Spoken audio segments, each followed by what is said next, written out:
creating the choose your archetype. You have the Slayer, which is pretty much Simon, Simon or Trevor or the Belmonts.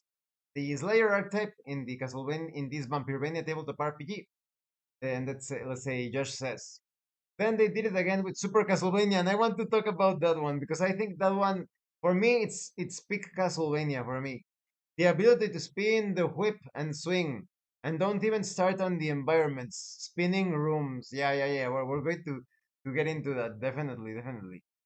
In the Vampirevania, the Slayer archetype may use any weapon, may use any sub weapon, may not use grimoires, and you're the best at melee attacks. You're like super tough. But then you have the Scoundrel, which is pretty much Grand Dynasty or Dynasty. You can use daggers. You cannot use grimoires, but you're like a really good using knives. And after making a melee attack with a quick weapon or a ranged attack roll with a sub weapon, Scoundrels have a base 1 in 6 chance to make a free additional attack of the same type. And you can walk on the ceilings and the walls. Obviously, this character, the Scoundrel for the Vampirevania tabletop RPG, Grand Dynasty from Castlevania 3. And then we have the Magician, which is pretty much sci-fi. You're the only one who can use like magic, read, write, glean knowledge from scrolls. So it's a full-time caster. And then you have the Dampier, which is Alucard. You can cast fireballs. You can transform into a bat, mist, wolf. So Vampirevania is pretty much Castlevania 3 in tabletop RPG format.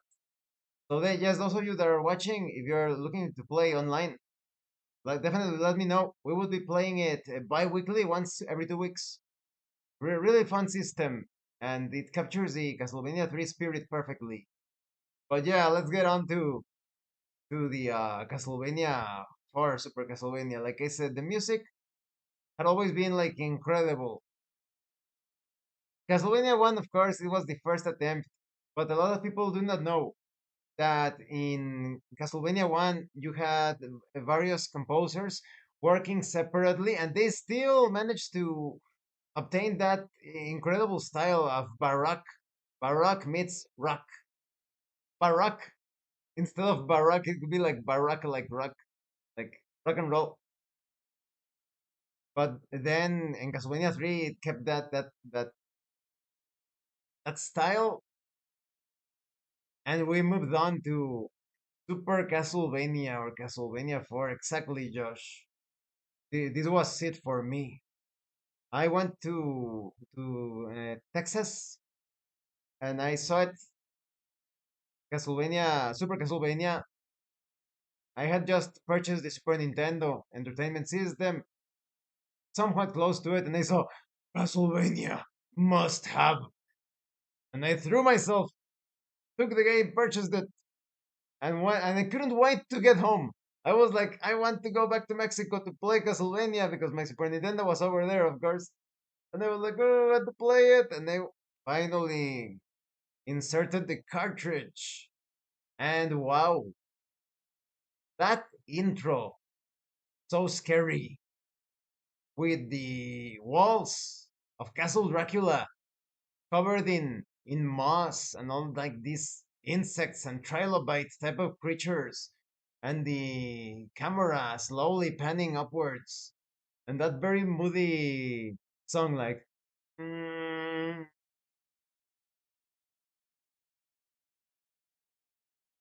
it felt like Nosferatu, like the older Nosferatu films. I watched the more recent Nosferatu. It was good. It was good. But in terms of mystique, I think I prefer the old films. But as the camera went up, and then you saw the title of Castlevania, it's a shame that they censored it in the Japanese version. Perhaps already some of you know because there are many documentaries. The Japanese version had the title screen dripping blood. But oh no, think about the children, no.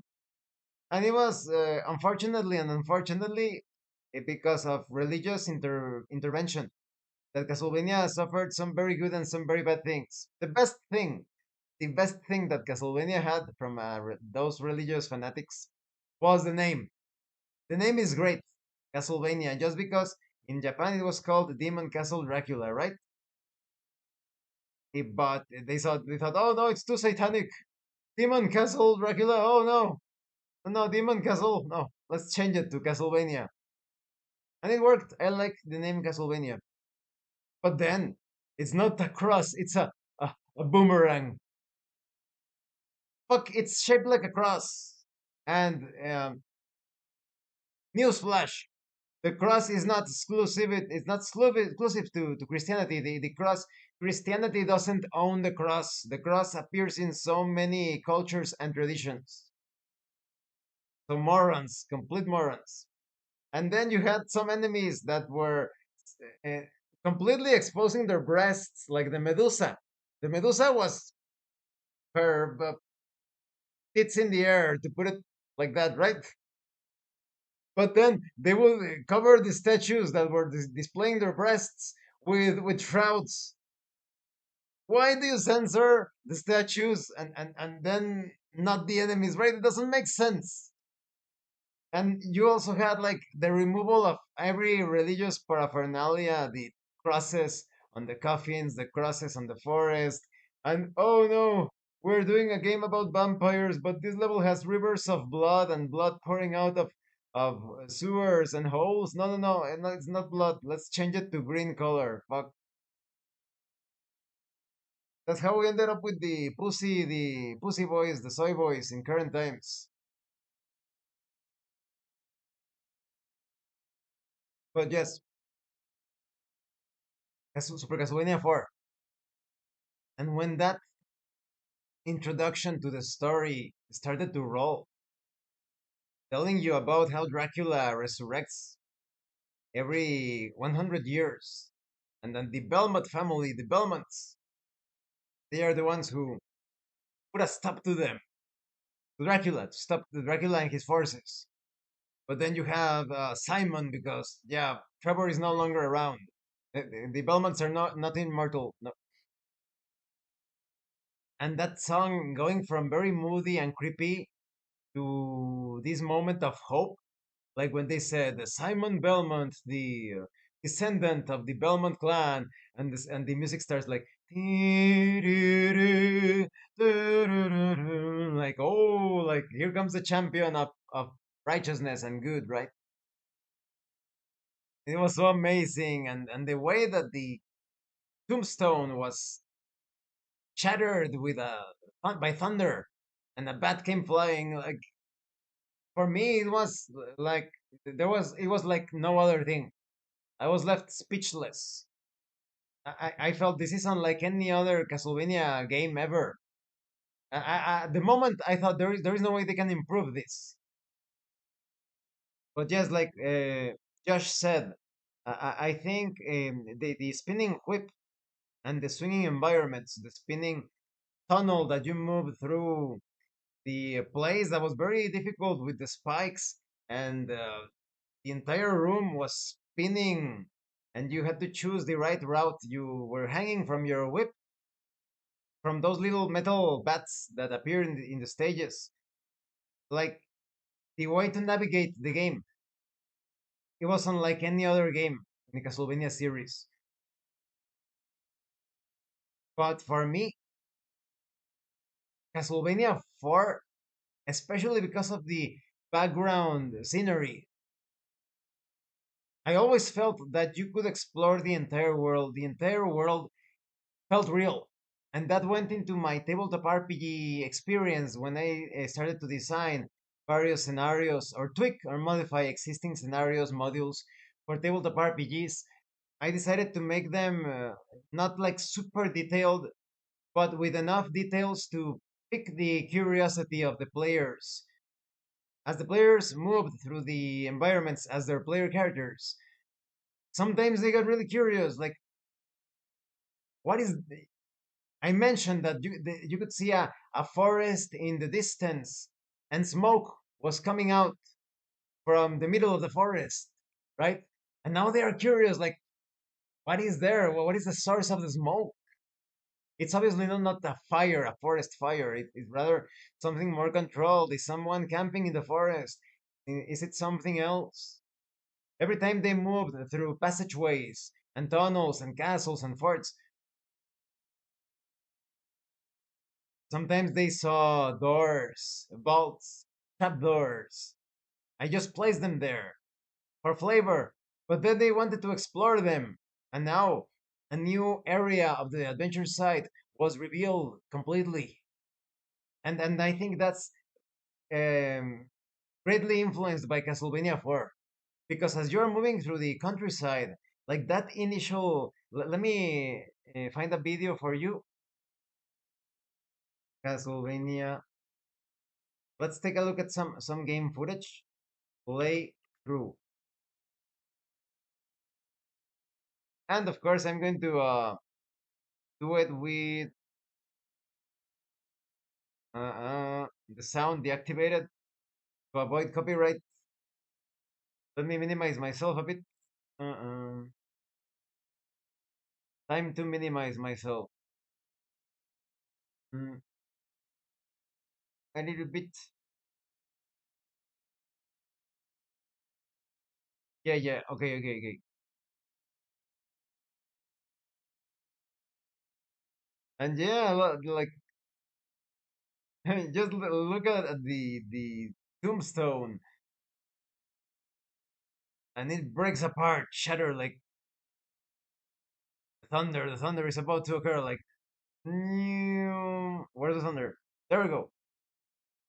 And the bat escapes. Like, oh, Dracula! Dracula has come back. I think that's also very important for us gamers. No matter if you play video games or tabletop RPGs, you need to feel drawn to the characters, identified with their cause, with their plight, with their quests, because that way you feel like a personal connection to the fight. Like, oh no, Dracula is coming back, but I defeated him in Castlevania 1, 2, and 3. He's coming back, no way, right? And you feel like you're part of the Belmont clan. Like you are once more called into action, right? Now let's go to, yeah, just take a look at this initial part.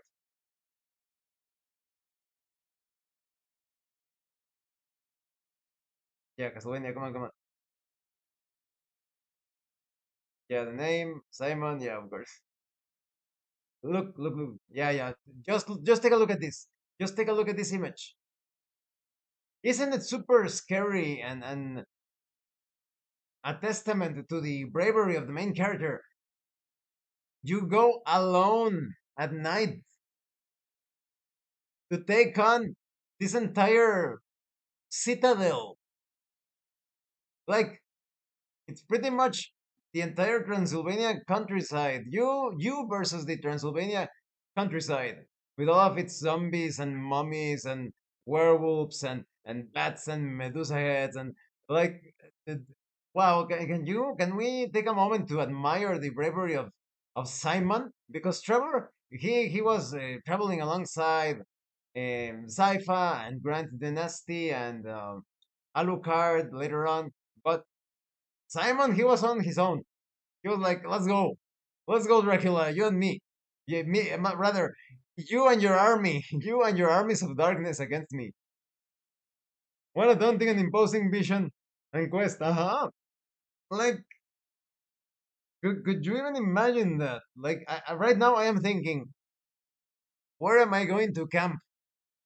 Did I bring provisions? Am I sure that that I will be able to secure food and drinkable water in that place, because maybe you do not like those watching this video do not know, but Transylvania back then, supposedly, because history has been manipulated in science fiction, but supposedly a lot of the people that tried to invade Castlevania, they died from various diseases in science fiction, because the mosquitoes and the food and water, like, it looked like a plagued zone. It was very easy for you to die if you didn't know how to move through the environment. That's how Vlad was so successful in defending his provinces as well. So taking into all of those areas as inspiration for Castlevania and later on to tabletop RPGs, the question of food and water and a place to camp, going to the bathroom because that never they never show that, right? Rarely they show like the heroes taking a piece or going number two. But imagine you're like fighting like the zombies. There are zombies everywhere coming out of the ground and attacking you, and the, like how can you be sure that you can like go behind that tree and start taking a leak or going number two without some sort of zombie coming out of the ground next to you? Like,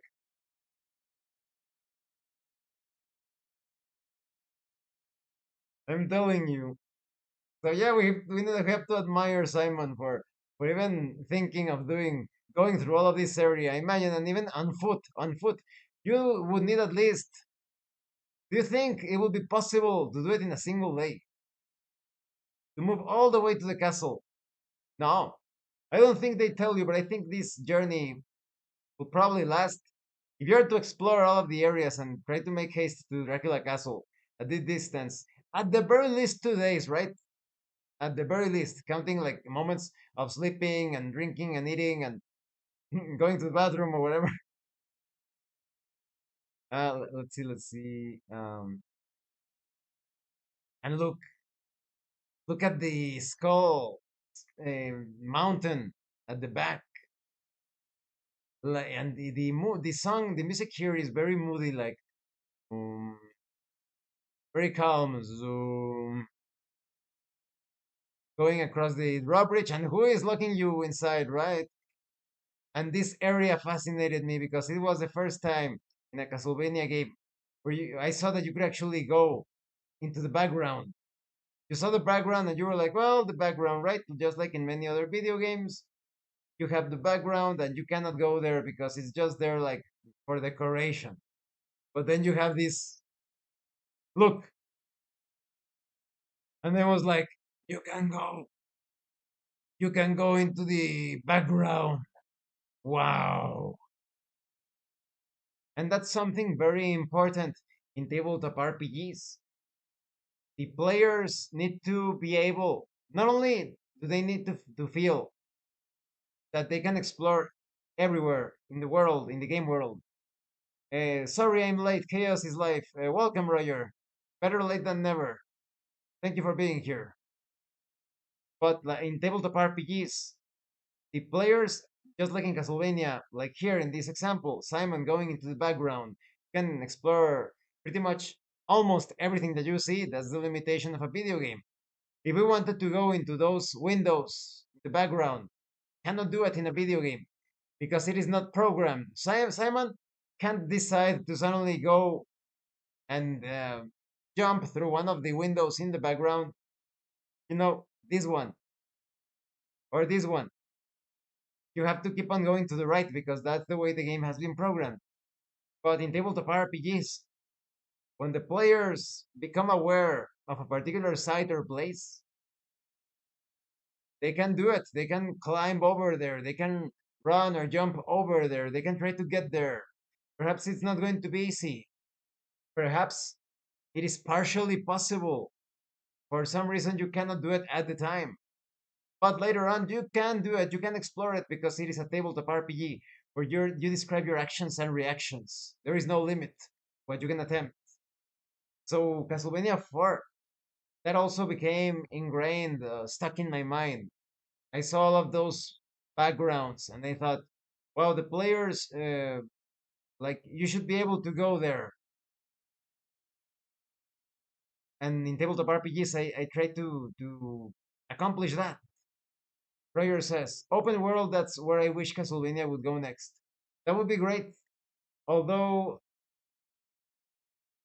if they don't handle it very carefully, like everything is deadly and you could end up dying and whatnot, mm,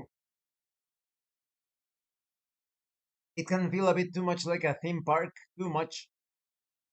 That's what some people criticize of Elden Ring, that there comes a point in the game that it feels a bit like a theme park. So I preferred how they handle it in Dark Souls, that they always let you explore further and further. and the areas connect with each other, but you still feel, do I really want to go there? Is it safe? You also have those like precipices and pits, and they're always like a little piece of stone or wood that you can grab from above, and you find those secrets. Now, in the case of Castlevania 2, I think something that is amazing is that you are moving through this forest, right? Very creepy forest with the skeletons and zombies and the hands coming from the ground. This level almost gave me nightmares, not because it was hard, because it was scary. You're moving alone through this dark forest, like deep, and the enemies are coming from everywhere. You have hands, zombie hands coming from the ground. You have these giant spiders, like the tree men that you saw.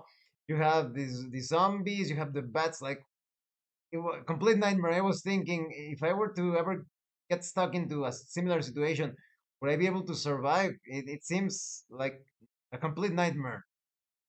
But then there is this part in the level. Let me see if I can get to it.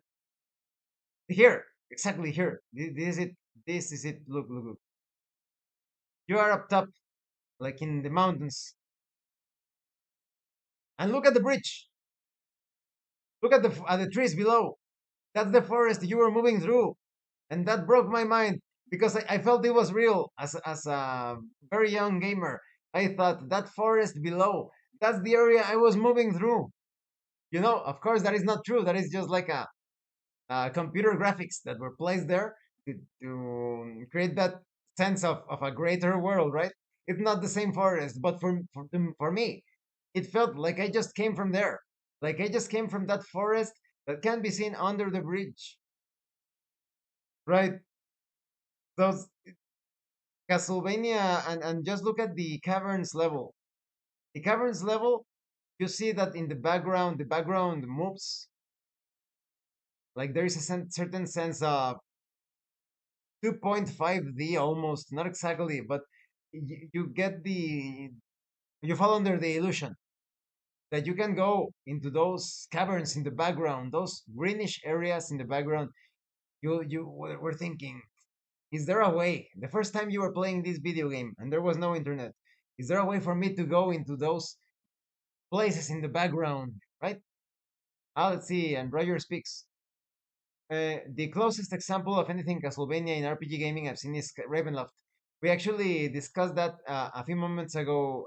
Roger, I don't know if you have seen it or you were aware of it, but in the Simon's Quest Castlevania 2, the cover is pretty much a ripoff of the first Ravenloft module. But yes, the I would say that it's difficult to tell, but I think that both Ravenloft and Castlevania started to take things from one another with the passage of the years. First, of course, you had Ravenloft. Well, I'm not exactly sure right now. In fact, let me check something real quick. Uh, let me maximize.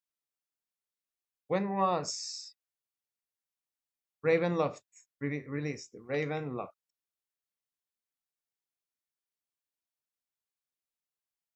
Ravenloft first appear.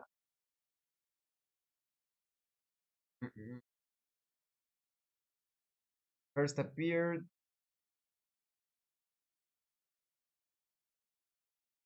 1983. Ravenloft in 1983. That's the first appearance of the Ravenloft module. First Ravenloft module. And Castlevania,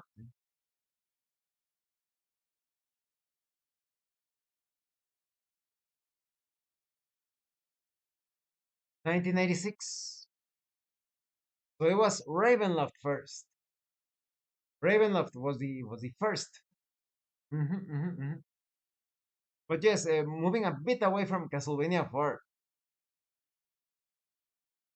I think that was the potentially the peak of the series.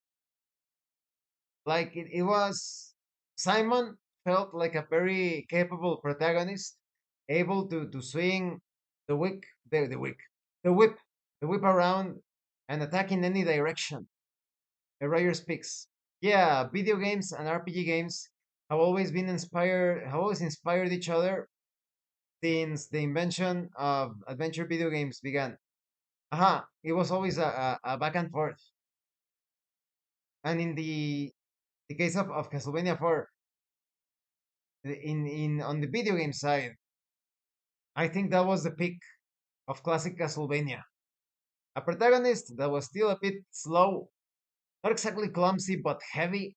If you made the jump incorrectly, you couldn't like change your trajectory midair. You could still get dropped off platforms if a bat or Medusa head was flying into you, or one of those annoying birds.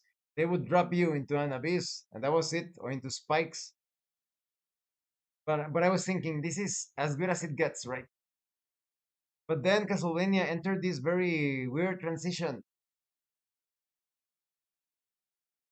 It looked like the series for a moment didn't know exactly what direction to follow, even though they appeared in different years. Suddenly you had Rondo of Blood, right? And Rondo of Blood went full anime. Let me find the Japanese intro.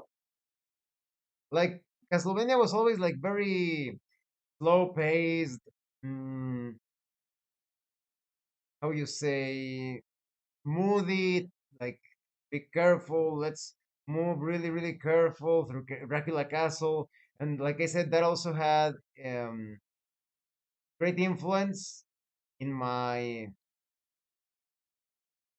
designing and tweaking of tabletop RPG modules. But now let's take a look at the Japanese version of Rondo of Blood without the sound to avoid copyright. Look, they went full anime. Like let's go all anime. No holding back. And then Richter. Dun, dun, dun, dun, ding, dee, dee, dee, dee. Suddenly you have a Belmont that looks like Ryu from Street Fighter. Dun, da, da, with a bandana and the that can use like super special moves from a fighting game. And don't get me wrong, Richter is super cool. I love Richter as a character. But this is when Castlevania went full anime, and I don't know if that was really good or really bad for the series. Annette, that was when Annette was kidnapped by Dracula, his beloved Annette. But then Richter like steps, look, he's Rio from Street Fighter, and he's going to do a cross Hadouken. Like, oh, I'm here to fight the armies of Dracula with my fighting game special moves. Like he does it right here, right? The item crash. Like, oh, holy cross! You see, they went full anime. Like, let's take Castlevania and make it go full anime. Because for those of you that haven't played Rondo of Blood, you can actually let me go to an area. You can actually use those special powers. You can do the oh, I don't know if he's going to do it right now. Let me see if I can find it.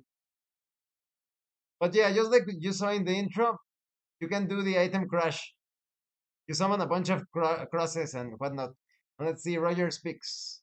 I'm still waiting for a video game to truly capture the essence of what RPG is, but sadly, in America at least, I'm still waiting for it to happen. The essence of what RPG. That is wild. Yeah. Hmm. I don't think it's not going to be possible. It will never be possible, Roger, because in tabletop RPGs, um, there are no limits, and video games are part of what makes video games enjoyable. Are the limits. You have the graphics, the music, the gameplay. You cannot go to certain places. You cannot talk to certain people. You cannot interact with certain people in certain ways. You cannot use your special powers, abilities, and weapons and spells and whatnot in any way that you like, unless it is programmed. And video games are always going to be programmed.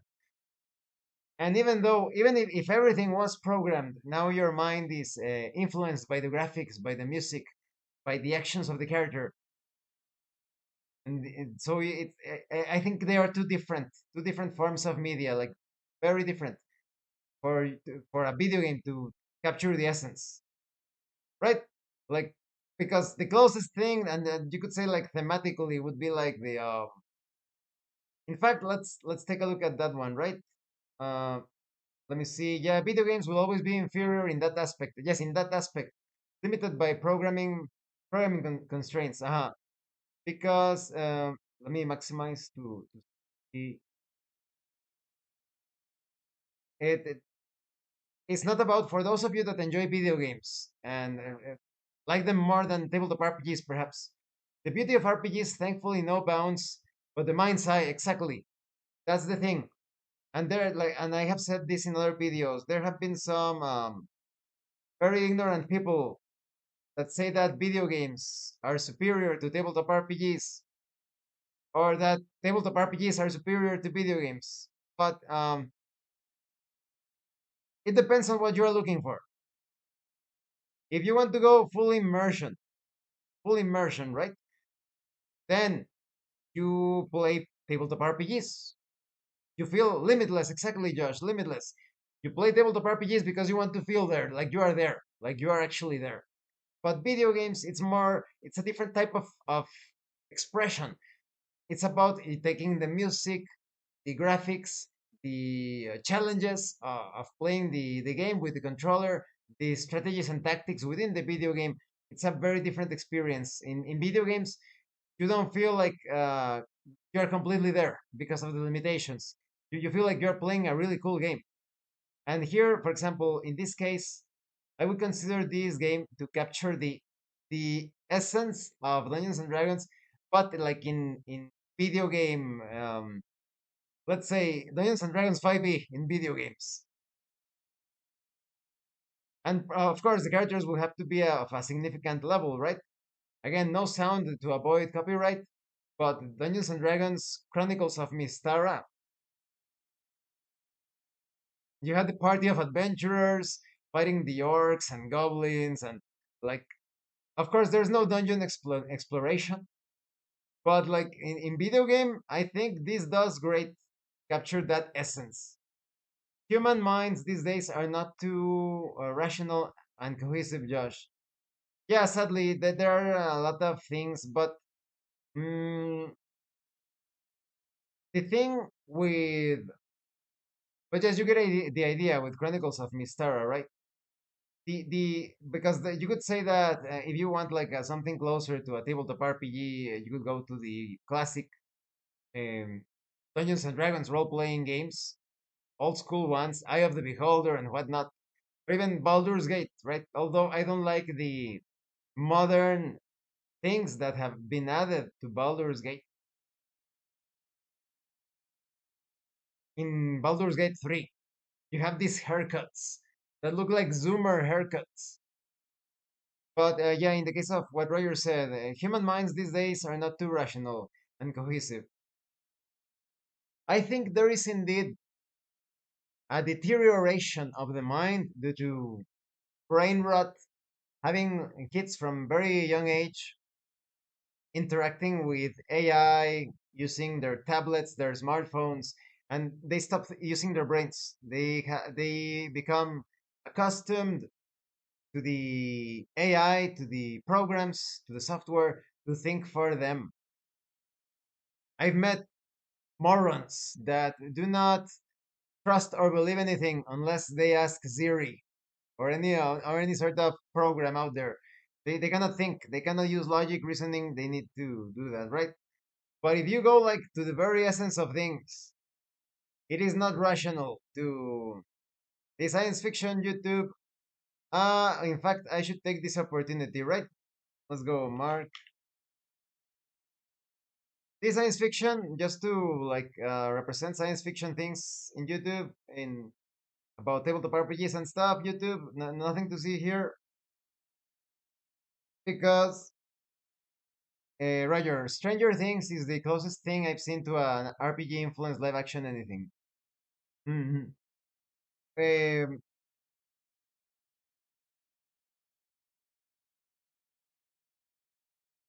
The most recent Dungeons and Dragons movie, if you look at it as a fantasy comedy, it is great. As a fantasy comedy, it is amazing. So I recommend you watch that if you haven't seen that already. Okay, so this is science fiction YouTube. We do not support this. No, no, no. We do not support this. We wait for the mainstream to tell us what to think. YouTube. So why do you see how you are able to fake many things? This is AI. This is using AI, right? You think it's real, but it's AI.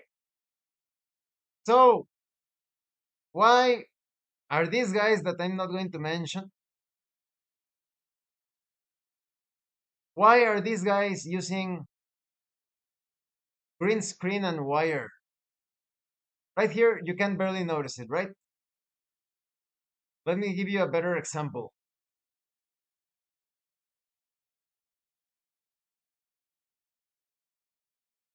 Oh, here the graphics are failing.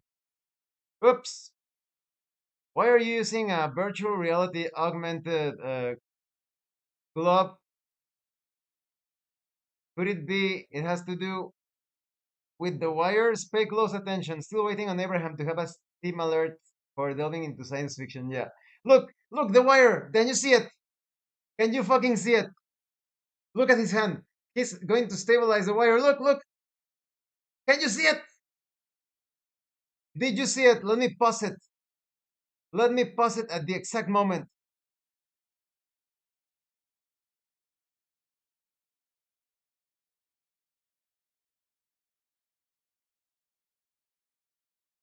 Look, why is he reaching over here? And you can see the cloth being pulled by the wire. Why the fuck are they using green screen and wires to fake that? And this guy flying in the background, those imbeciles, they don't even know how to do their. Look, look at the near his butt. That's a wire. Fuck. And sometimes they get mistaken. Look, he's grabbing something, but he doesn't know what it is because it's on the computer screen. It's all fake. This is green screen. They're not in a fucking station. So, so Roger, I agree that in current times people are a bit not like very sane in science fiction. In science fiction, um, very down to earth in science fiction. But we have spent decades with the boomers telling us in science fiction that we live in a fucking ball, spinning around everywhere, and a magical force keeping us there. Why are they using green screen and wires in science fiction? Why? Why are they using green screen and wires to fake these things? You can even see the microphone going through his hand due to the computer effect. Look, let's go with the super slow mo. Super slow mo. Look, fucking microphone going through his hand. And people are not aware of this. And the fingers failing. Look at the failure of the. Look at the fingers. Look at the fingers.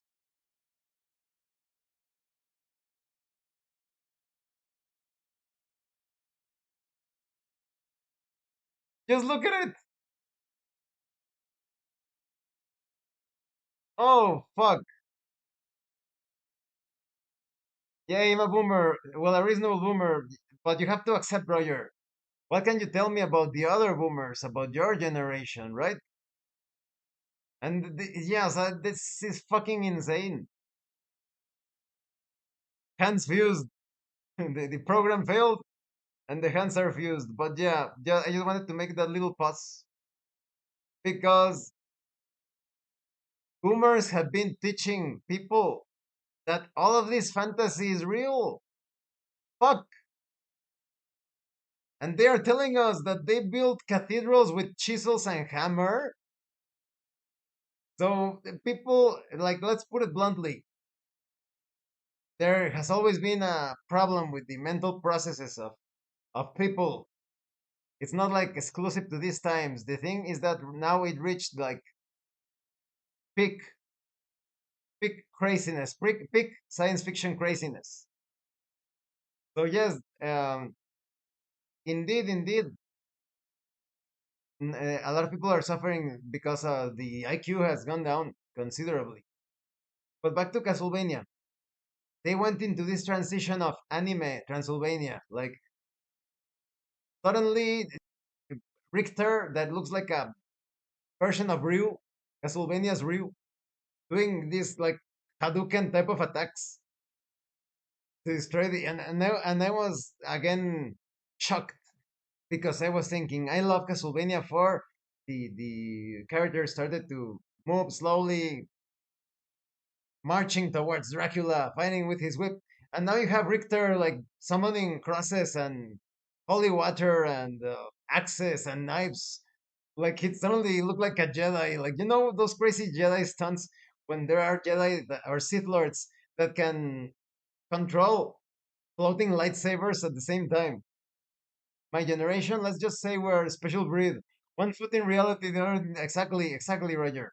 That's what I'm talking about. So it's not like everybody in the boomer, but the people in the boomer generation know that they were not exactly the most rebellious, right? Like you were told this is right, this is wrong, religion good, tabletop RPGs bad because of the devil.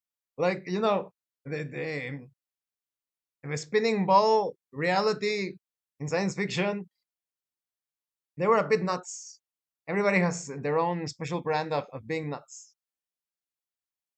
But then Castlevania, like I said, from then on, from Rondo of Blood, it started to go full anime. Suddenly you have Symphony of the Night, which is amazing. Some people consider it the best Castlevania game. I'm not sure about that. That's when they went into the Metroidvania jump, but it certainly assisted you in designing those dungeons for tabletop RPGs. The Castle Dracula in Symphony of the Night. It is so interesting. The many sections divided by zones. You have an area that is kind of like the laboratory area of Dracula. You have the library. You have like the dungeons. You have like the chapel area. So that gave you like a bit of a class on how to design a mega dungeon. Like you have this mega dungeon divided by zones, uh, compartmentalized by themes. Mm, In the case of all the other games that started to come out after Symphony of the Night, you saw some very outrageous things. Now the protagonists could make these jumps several screens upwards. The fight, Castlevania, was it Castlevania Circle of the Moon? Circle of the Moon. Let me look for the first Castlevania.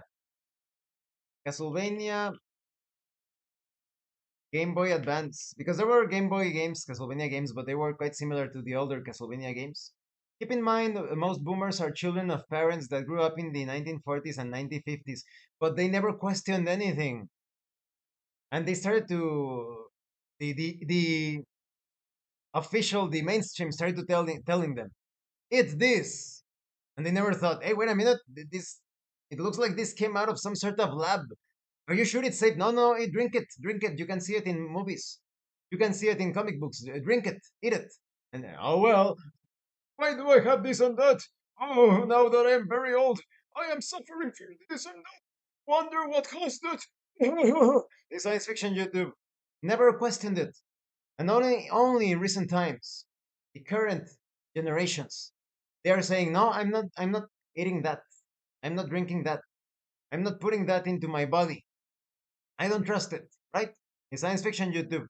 Only then did they start to question things, the narrative. Only now. But before, you had so many decades and nobody questioned anything. Nobody say, no, no, I'm saying no. I'm not consenting, right? For whatever. They never do it. They just went, oh well, it's how it is, right? So I'm going to have children, and I'm going to tell them the same lies that I was indoctrinated with, and it's all good.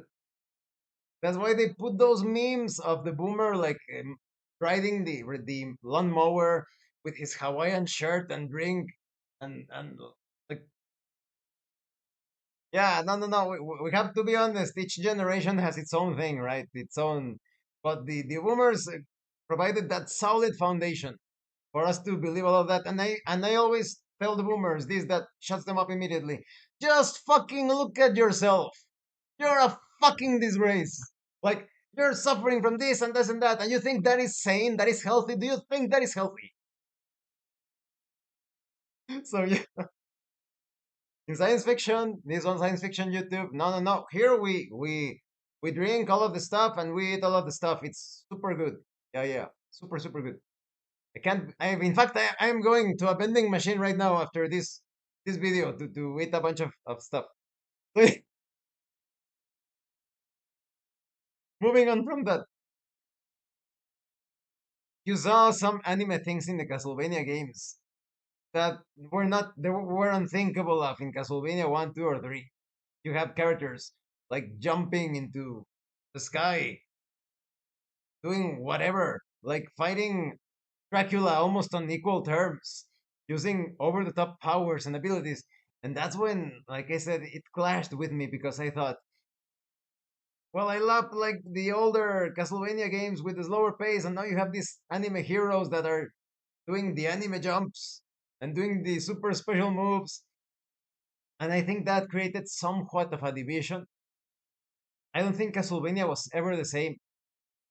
There was still this crisis of identity with Castlevania 64, which has been much maligned, very much maligned. Castlevania 64 has a lot of the moodiness. I have the Hawaiian shirt somewhere, but lawnmowers aren't exactly paraplegic friendly. I know. Yeah, I wish they would have kept their anime to a different title, even if they made a new game. Yeah, Josh, I'm still not sure, right? If it was a good or bad thing. What was the name of the game? Because Castlevania Game Boy Advance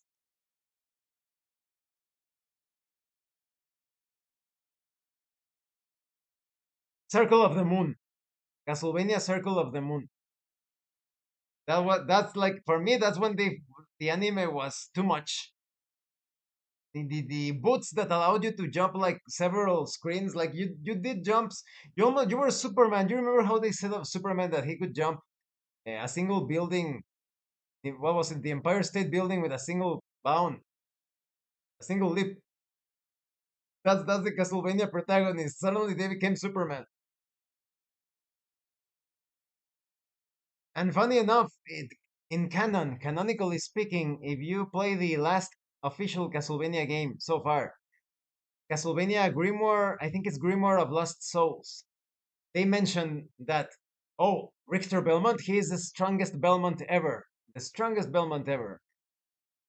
But I'm thinking, what about all of the other characters that can do like so many things that Richter cannot?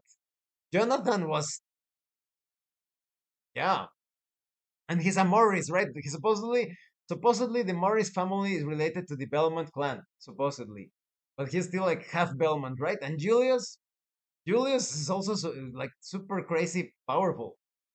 So that's when the power levels didn't like match, and it made Simon and Trevor so weak in comparison. And then you had that crazy game that was also really anime, Castlevania Judgment for the Wii. I was actually really good with that one as Dracula. As Dracula, playing Dracula, that fighting game. I was really good. I hear that, especially in Brazil, they still play it. They have like a Brazil circle. Sadly, during some difficult times in my life, I actually had to sell my Castlevania Judgment game. But I love that game. I hope they bring it out for PC. New RPG idea: El Jaguar versus the Woke Mind Virus. Yeah, wokesters must never be trusted. Just like I don't trust religious people, I don't trust wokesters because they have fallen under the doctrine. They don't act human. But yeah, And you perhaps you saw what happened recently, Roger. I had to cancel the Asteria campaign because two of the participants were wokesters. And Josh said, kind of like they started doing in role playing systems, making characters superheroes. Exactly, Josh, because now you have tabletop RPGs. Usually you had like your medieval fantasy tabletop RPG, you had your steampunk tabletop RPG, and then you had your superhero tabletop role playing game. But now so many tabletop RPGs feel like superhero games because of all of those superpower. It's a power fantasy. So that's also a close comparison to Castlevania. It's a power fantasy where they focus so much on giving you these amazing, cool powers just for the with the hope that you will buy the system. That they forget that it is not a superhero game. Just comparing old school Dungeons and Dragons with Dungeons and Dragons 5e, right? But Dungeons and Dragons 5e is pretty much Chronicles of Mystara, what I showed you of the fighting game, the beat 'em up. Like the characters going around and just taking like a short rest to heal themselves. And okay, I got who knows how many axe cuts to the body. Now I just took a short rest. I'm ready to go, right? All ready for action. They turned everything like superheroes, and I think that's the same problem with Castlevania because you end up thinking, why are Simon and Trevor considered like powerful heroes if they are not able to do not even a fifth of the things that Richter was able to do? They were not even they weren't able to jump high. They were not able to summon crosses and holy water and like the item crash. How is it possible? And just take a look. Let's see Castlevania Judgment. For those of you that haven't seen Castlevania Judgment, uh, Trevor, can you imagine Trevor doing this? Trevor special attack. Let me see if I can find it. Aha, aha. Okay, here it is. Here it is. Okay, okay, okay. Let me do the. Okay, these are the characters from Castlevania 1, 2, and 3. Like, for example, this is Grand Dynasty. Or like in Gal Guardians, when you stop for the look at Grand Dynasty. How come he didn't do that in Castlevania 3? Look, look, right? And so you're like, huh? But the well, Shanoa she's part of the anime circle, right? Shanoa is part of the anime club, so there is no mistake there. And Eric, this is supposed to be Eric Lecard from Castlevania Bloodlines. That's the name, right? For the Sega Genesis. Look at him, and he's a kid here. In that game, you played him as an adult, and he didn't do any of those things as an adult. Yeah, look, Saifa, Saifa Belmades. Why did Belnades or whatever? Why didn't she do this in Castlevania 3? Look at her. Look, she's doing this incredible, like deity, godlike things. So you're thinking, why didn't she do that against Dracula? Trevor Belmont, look. Oh, anime whip attack. You know. Uh, Maria from Symphony of the Night. Well, a bit. She's a bit on the anime side, right? A bit more understandable, slightly more understandable because she's already like pretty anime. Like she summons this owl that flies and goes. Let's see another cool one. Simon Belmont. Imagine Simon Belmont in Castlevania 1 doing this. Castlevania 1. The Simon that dies if he falls a bit off screen. And here he jumps who knows how many, like 50 feet in the air and lands. And this is the power of Belmont. You know, the concept of a multiverse has led to some wild and curious interpretations, I know. And Alucard. Well, this guy, Alucard, is still pretty anime. Like they said, Symphony of the Night. He was still doing a lot of anime things. So understandable, right? Pretty understandable. Cornell from Castlevania 64.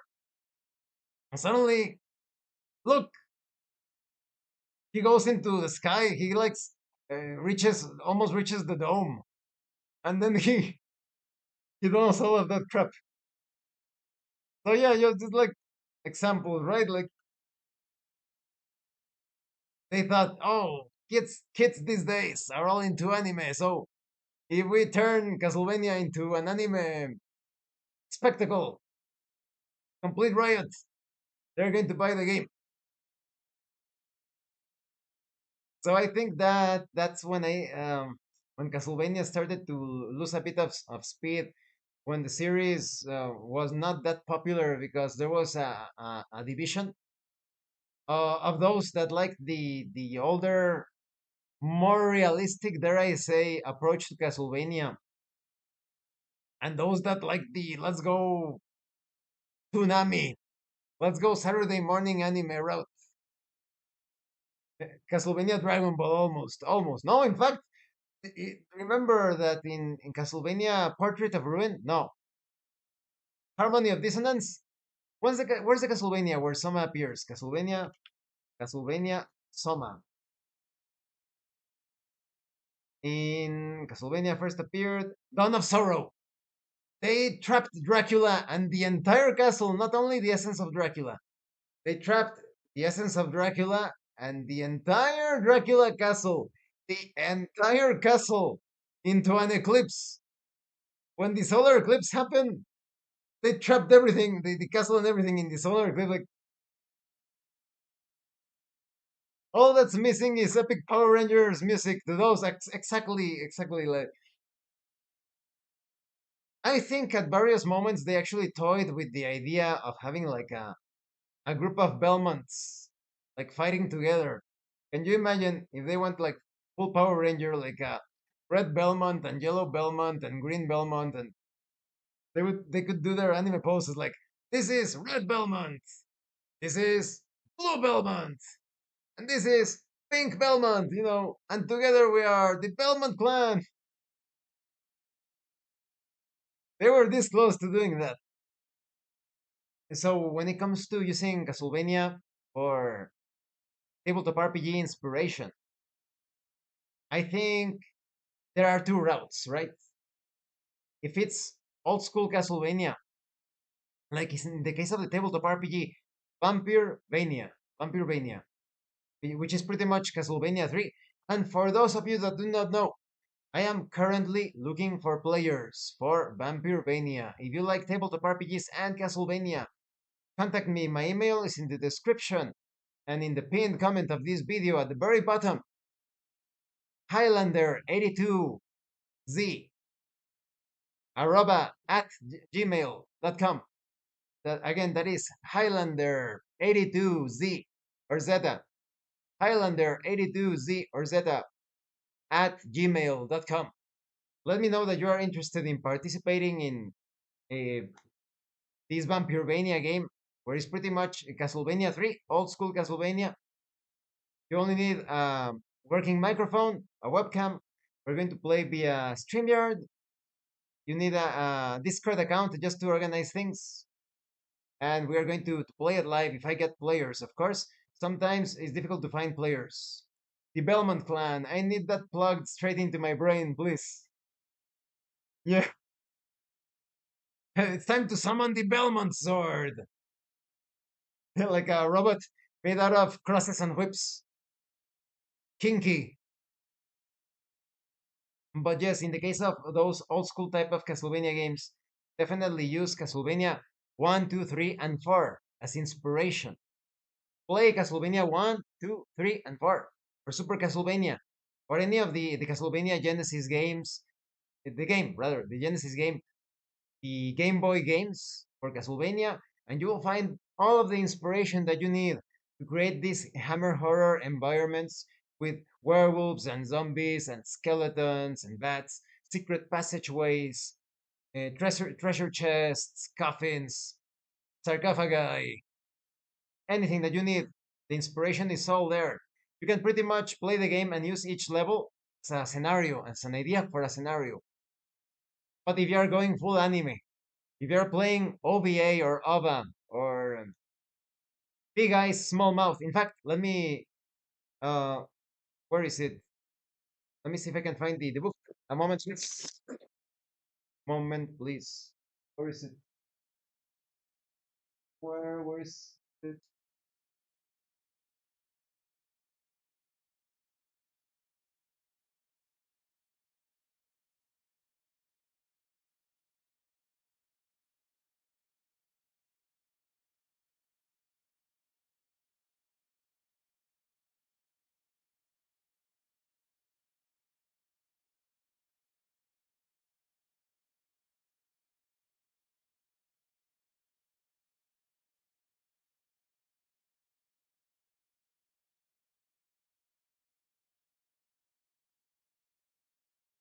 All right, I am back. Yes, it's the blood sorcery. I use the blood screen to erase my. There we go.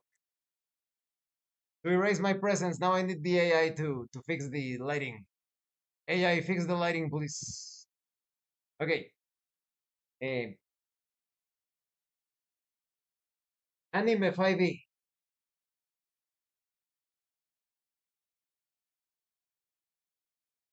Sadly, yeah, I'm not like a fan of the author. The author is a piece of shit.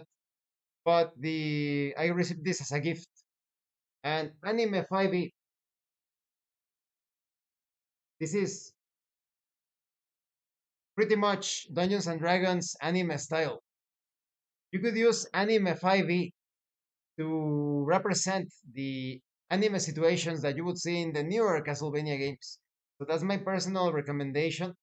But um, take a look at the author's history. Let me say his name before you decide to support it, right? Maybe you can say, well, I only need to enjoy the honey. I don't need to like the bee. But he's Mark McKinnon, an absolute piece of shit.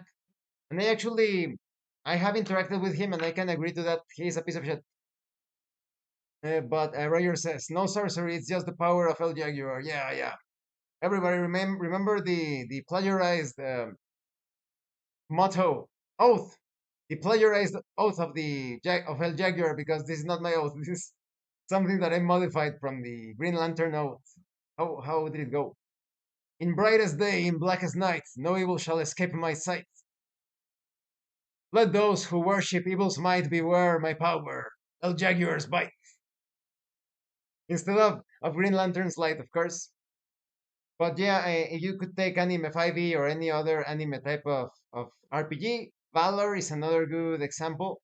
Valor, Big Eyes, Small Mouth is also by the same scumbag, the McKinnon guy.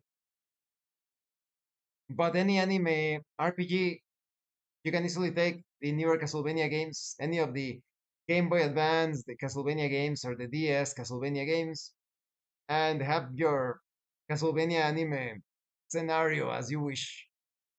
But yes, I think that pretty much wraps things up when it comes to the inspiration of Castlevania, because you can go pretty deep in terms of the weapons that you can find, the items, artifacts, bunch of relics. Each Castlevania is pretty rich on lore. Even like the PlayStation 2 Castlevania games, they're also heavily criticized, but I also like them. I like them quite a bit. And they tell you the origin of the Belmont clan, of the whip itself. So each Castlevania game can serve you to come up with scenarios and entire campaigns. You can play Castlevania or like in tabletop RPG format, or a setting inspired by Castlevania. Now, Josh, Roger, do you have any closing thoughts before we wrap things up? Because definitely this is like a very extensive topic. If I wanted to milk this topic, I could actually like do videos like, let's analyze the weapons of Castlevania. Big eyes, small mouth sounds like some HP Lovecraft nightmare. Yeah, they do a good job for structure too, going from zone to zone. That is true. That is correct, Josh. That is correct. and very surreal as well. Sometimes you're moving in the physical Dracula castle, and suddenly you get pulled by this dimensional portal into a nightmare version of the castle or an upside down version. In Castlevania Portrait of Ruin, oh, I really dislike that one. Have you seen showing how monsters are in different environments? That is correct. It almost feels like the monsters are very appropriate to each section. Like you have a section that looks like a demonic laboratory, and you have these Lovecraftian horrors and even like satanic looking foes. For those of you that haven't seen the Castlevania Portrait of Ruin opening, like oof, you know what? I think that is my least favorite Castlevania game. Not because it's bad, but because it feels like something that shouldn't be Castlevania. Let me play this. This is the opening, right? Oh yeah, yes, this is. Again without sound to not to avoid the copyright. Let me minimize myself. Minimize. All right, just look. The anime is spilling all over the place here. Portrait of Ruin. Like, whoa, yeah! Like, let's fight with the mummies at the speed of sound.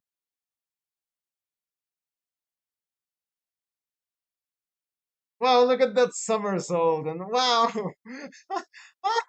Charlotte, I hate Charlotte. That character, that female character. Charlotte doesn't belong in a Castlevania game. Like, she's a fucking magical girl. Even Maria, at the very least, you knew that Maria had some sort of, there was something special to her. But Charlotte, she looks like she got pulled from Harry Potter. And you had these foes. They're like Lolita vampires. Let's freeze time. Like you had the clock in Castlevania, the older Castlevania games, but here the normal ability. Castlevania, Portrait of Ruin. Mwahaha. How scary. Super scary because nothing is scarier than watching a bunch of anime girls uh, having having at it, right? Fighting each other. Oh no. But Charlotte, for those of you that do not know Charlotte, and that is a very good way of closing this live stream, right? Like the Charlotte character, her most ridiculous line. Charlotte and Jonathan are fighting Dracula and death. No, no, just just Dracula. They're fighting Dracula, and suddenly death arrives. Let's say Josh. Yeah, that is pretty bad as well. Great for an anime vampire battler. Demon Dragon Castle. Demon Dragon Castle 4. But they're about to fight Dracula, and suddenly death appears. And Charlotte, what? A Dracula and death combination attack?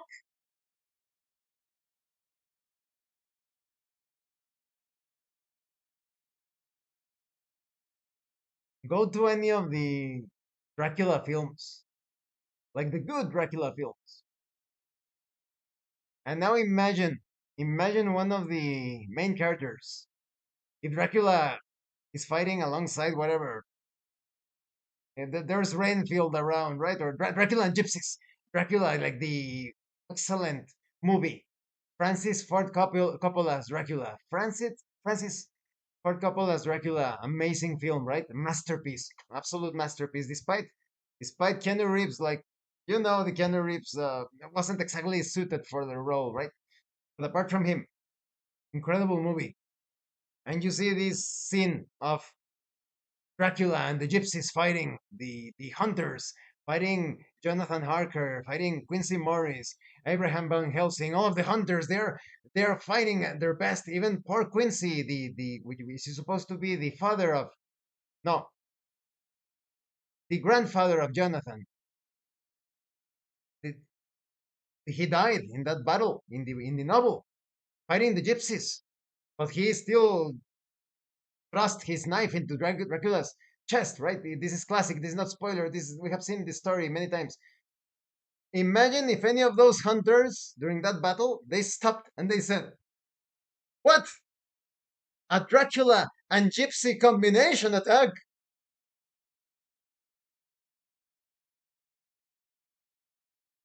Can you imagine that? That was the slow death of Castlevania, at least of the original atmosphere, the original vibe. But yes, thank you, Roger, and thank you, Josh, and thank you to everyone else for watching this live stream. This was very fun, and I hope I'll do more live streams like this in the future. It's not that easy to come up with like a good topic for live streams. Actually, that is a good idea. If anyone can think of a topic for live streams, let me know because I'm always looking for those discussions, right? And thank you so much to those of you that are going the extra mile to support the channel. If anyone else wishes to further support the channel, consider joining as a member using the super thanks button. Um, like, subscribe, take a look at the information in the description and in the pinned comment. Um, this is the last live stream for tonight, but tomorrow I will continue with more video games and whatnot. This has been your host, Abraham Eljak. You are a professional game master, and remember, master roleplay and you will master the game. Once again, thank you all. Have a great rest of your evening, day, wherever you are. See you later.